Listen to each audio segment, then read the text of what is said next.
오늘 말씀은 누가복음 17장 1절에서 10절입니다. 키워드는 아무도 실족하지 않도록 겨자씨 한 알의 믿음, 하나님께 모든 영광입니다.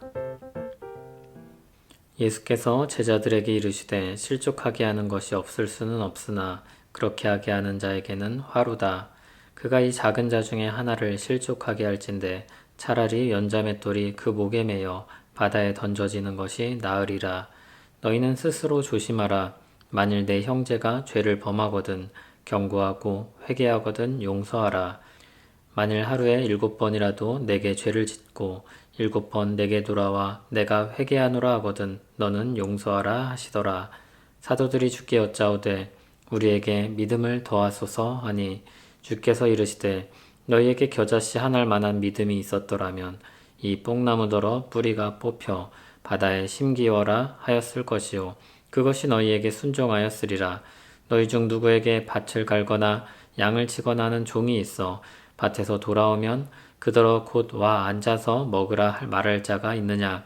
도리어 그더러 내 먹을 것을 준비하고 띠를 띠고 내가 먹고 마시는 동안에 수종 들고 너는 그 후에 먹고 마시라 하지 않겠느냐. 명한 대로 하였다고 종에게 감사하겠느냐. 이와 같이 너희도 명령받은 것을 다 행한 후에 이르기를 우리는 무익한 종이라 우리가 하여야 할 일을 한 것뿐이라 할지니라. 아멘. 바리새인의 신앙은 하나님 앞에서의 신앙이 아니라 사람들 앞에서의 신앙이었습니다. 사람들은 볼 수 없는 것이 많지만 하나님은 모든 것을 보십니다.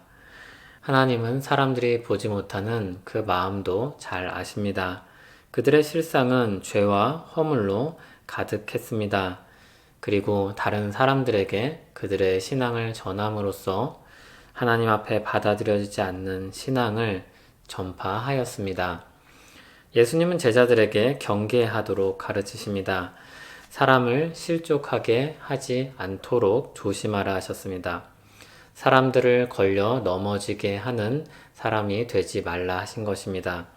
무엇보다 앞에 바리새인의 잘못과 위선이라는 맥락에서 보면 이 말씀은 복음과 관련되는 말씀으로 보는 것이 자연스럽습니다. 마태복음 18장 6절 7절이나 마가복음 9장 42절을 보아도 이 내용이 천국에 들어가는 일과 연결된다는 것을 우리는 확인할 수 있습니다. 그러므로 실족하게 하는 이 일은 단지 다른 사람의 감정을 상하게 하는 것이 아니라 하나님의 말씀을 듣고 받은 사람으로서 그들에게 어떤 영향을 끼치고 있는가에 대한 문제입니다. 그렇게 읽으면 예수님께서 이 말씀을 하시며 왜 이렇게 강력하게 경고하셨는지를 이해할 수 있습니다. 3절, 4절에는 형제에게 회개하게 하고 용서하는 일을 가르치십니다. 하나님께서 우리를 그렇게 회개하게 하셨습니다. 그리고 하나님께서 우리를 용서하셨습니다. 그렇게 우리도 살기를 원하십니다. 우리가 우리에게 죄 지은 자를 사하여 준 것 같이 우리 죄를 사하여 주시옵고 이렇게 기도하라고 우리 주님께서 가르치셨습니다.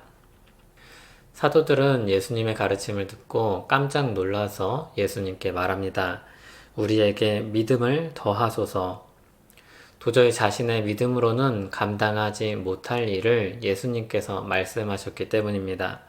그런데 예수님은 뜻밖의 대답을 하십니다. 겨자씨 한 알만한 믿음이라면 도저히 일어날 수 없을 만한 일도 일어날 수 있다고 하셨습니다. 다시 말해 믿음이 많다고 대단한 것을 하고 믿음이 적다고 보잘것없는 일을 하는 것이 아니라는 겁니다. 믿음의 대상이신 하나님의 능력을 생각한다면 신자의 믿음의 정도가 아니라 하나님을 향한 믿음이 있느냐 없느냐가 중요한 것입니다. 그러므로 역설적으로 우리는 약할 때 더 강한 능력이 나타날 수도 있습니다. 믿음은 종으로서 주어진 일을 감당하는 것과 같습니다. 당시 문화 배경에서의 설명입니다.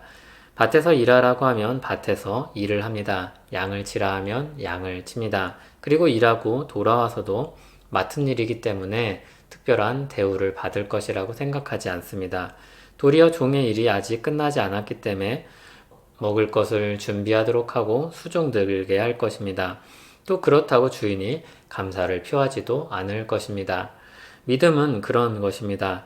내가 이렇게 열심을 내고 믿으니 이 일도 하고 저 일도 하겠습니다 하고 수고하고 돌아와서 제가 한 일을 알아주십시오 하지 않는다는 것입니다. 그저 맡은 일을 마쳤습니다 할 뿐입니다. 믿음의 크기를 말하자면 하나님이 아닌 자신을 높이게 됩니다. 당시 바리새인들이 그러했고 제자들도 그런 잘못을 저질렀었습니다. 참된 믿음은 모든 일의 원인과 결과를 하나님께 돌리는 것입니다. 하나님께 모든 영광을 돌려드리는 것입니다. 그리고 하나님께서 선물을 주실 때 감사와 기쁨으로 그것을 받는 것입니다. 이 땅에 살면서 기쁨이 되는 것을 주시고 그런 시간들을 허락하실 때 감사함으로 만족하는 것입니다. 내가 이것도 했고 저것도 했으니 이것도 주셔야 되고 저것도 주셔야 한다고 할 수 없습니다. 주신 것을 가지고 맡은 일을 한 것 뿐입니다. 감사하게도 주님은 그런 믿음으로 산 삶을 인정해 주시고 칭찬해 주십니다. 그리고 상 주십니다. 사실 내가 행한 일보다도 내가 살아낸 삶보다도 더 큰 영광을 우리에게 주십니다. 우리는 그것을 겸손히 감사로 받을 뿐입니다. 하나님께서 우리의 연약함을 아시기 때문에 또 고행스러운 삶을 살게 하는 것이 목적이 아니기 때문에 이른 비와 늦은 비를 때를 따라 주셔서 감사와 기쁨 가운데 살게 하실 것입니다. 이 말씀을 묵상하면서 하나님께서 우리 주인 되심을 기억하며 또 우리를 통해 일하실 것을 기대하고 믿음으로 우리에게 주신 것들로 주님의 영광을 위해 살기를 소원합니다. 하나님 아버지, 우리에게 베푸신 구원의 은혜를 찬송합니다. 우리에게 어찌 하나님의 일을 맡기셔서 주님의 역사를 만들어 가시려고 하십니까? 그 고귀한 일을 받아 잘 감당하길 원합니다. 믿음으로 그 일들을 감당하고 주께서 칭찬하시고 상 주실 나를 바라봅니다. 주의 영광 안에서 영광 누리길 원합니다. 예수님 이름으로 기도합니다. 아멘.